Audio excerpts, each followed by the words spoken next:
নমস্কার বন্ধুরা, রান্নার রং বাড়িতে সকল বন্ধুদের স্বাগত জানিয়ে আজকে আবার একটা নতুন রেসিপি নিয়ে এসেছি। আজকের রেসিপিটা মাছের রেসিপি। তো চলুন আজকে বানাবো কাতলার মেথি কালিয়া।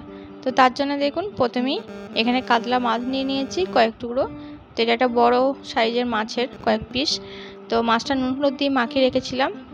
তো এদিকে গ্যাসে কড়াই চাপিয়ে দিয়েছি। কড়াই গরম হয়ে গেলে দিয়ে দিলাম তেল। তো তেলটা গরম হয়ে গেলে মাছ কটা ভেজে নেব। তো মাছগুলো দিয়ে দিচ্ছি।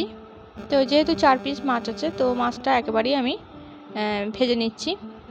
আর এটা একটা মশলা তৈরি করব। এখানে দেখুন কিছু পেঁয়াজ, রসুন, আদা, এখানে টমেটো আর কাঁচা লঙ্কা। তো সবটা পরিমাণ নেব না, 4 পিস মাছে যতটা মশলা লাগে ততটাই নেব।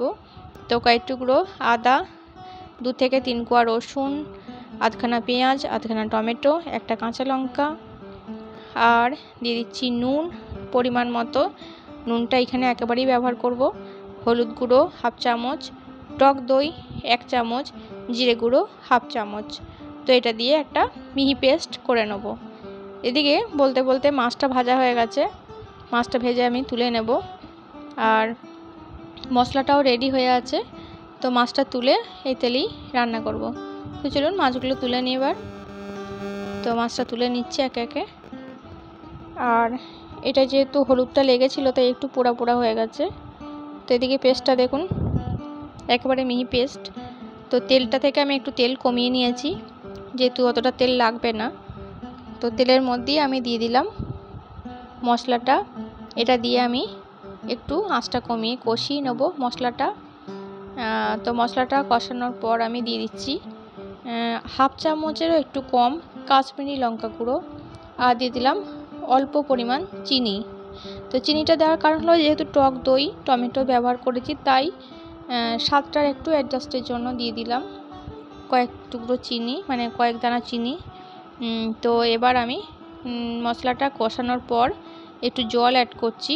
তো এখানে গ্রেভিটা আপনারা যেমন রাখবেন সেরকম জলটা দেবেন। তো জলটা একটু ফোটার পর, মানে গ্রেভিটা ফোটার পর দিয়ে দিচ্ছি মেথি পাতা, শুকনো মেথি পাতা, যেটা বাজারে কিনতে পাওয়া যায়। সেটা একটু দিয়ে দিলাম 2 চামচ মতো। এটা একটুখানি ফুটবে, সামান্য একটু ফুটে গেলেই দিয়ে দেবো মাছগুলো। তো এই অবস্থায় মাছগুলো দিয়ে আমি একটুখানি কমিয়ে দেব, তাহলে মেথির যে সেন্টটা সেটা থেকে যাবে। তো সেই থেকেই এই মাছটা, মানে এই মাছের রেসিপিটা কিন্তু খুব ভালো লাগবে।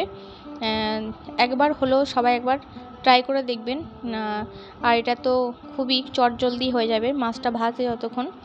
তো আঁচ কমিয়ে কিছুক্ষণ রাখার পর দেখুন মাছের মধ্যে গ্রেভিটা পুরো ঢুকে গেছে।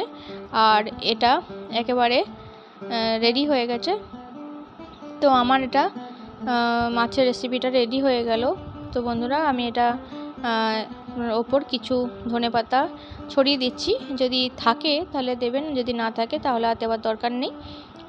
তো কাতলা মাছের মেথি কালিয়া বা কাতলা মেথি কালিয়া আমার রেডি হয়ে গেল। গরম ভাতের সঙ্গে পরিবেশন করব। তো বন্ধুরা, কেমন লাগলো অবশ্যই জানাবেন কমেন্টে। আর ভালো লাগলে লাইক করবেন। আর যদি ভিডিওটি ভালো লাগে সঙ্গে থাকবেন।